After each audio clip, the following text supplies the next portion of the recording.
ஒரு 40-50 வயதுக்கு மேல இருக்க யாரை பார்த்தாலும் எனக்கு பிளட் ப்ரெஷர் இருக்கு, நான் அதுக்கு மெடிசின் சாப்பிட்டுட்டு இருக்கேன்னு சொல்றாங்க.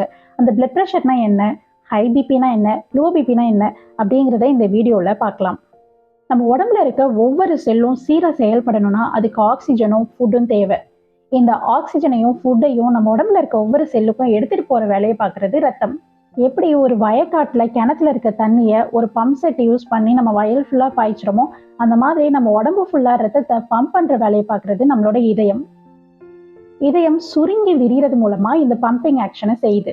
இதயம் விரியறப்போ பிளட்டை எடுத்துக்கும், சுருங்குறப்போ ரத்த நாளங்கள் மூலமா ரத்தத்தை நம்ம உடல்ல இருக்கிற ஒவ்வொரு பகுதிக்கும் அனுப்பும். இதயம் சுருங்குறப்போ ரத்த குழாய்கள் வழியா ரத்தம் எவ்வளோ ஃபோர்ஸா மூவ் ஆகுதோ இதை தான் நம்ம பிளட் ப்ரெஷர்னு சொல்றோம் அல்லது ரத்த அழுத்தம்னு சொல்றோம்.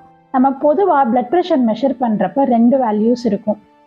எப்போ நம்ம இதயம் சுருங்கி ரத்த நாளம் வழியா ரத்தம் மூவ் ஆகுதோ அப்போ இருக்க ஃபோர்ஸை குறிக்கிறது தான் இந்த மேலே இருக்க ப்ரெஷர் நம்பர். இதை நம்ம சிஸ்டாலிக் ப்ரெஷர்னு சொல்கிறோம். இப்போ இதயம் சுருங்கினதுக்கு அப்புறமா விரிய ஆரம்பிக்கும். இந்த டைம்ல அதே ரத்த நாளங்கள் வழியா பிளட் எவ்வளோ ஃபோர்ஸா மூவ் ஆகுதோ இதுதான் கீழே இருக்க நம்பர்னால நம்ம குறிப்பிடுறோம். இந்த நம்பரை நம்ம டயஸ்டாலிக் ப்ரெஷர்னு சொல்றோம். மனிதர்களோட சாதாரண ரத்த அழுத்த வேல்யூ 120/80 மில்லிமீட்டர்ஸ் ஆஃப் மெர்க்குரி. எப்போ தொடர்ந்து இந்த ப்ரெஷர் 140/90 இருக்கோ இதை நம்ம உயர் ரத்த அழுத்தம் அல்லது ஹை பிபின்னு சொல்றோம்.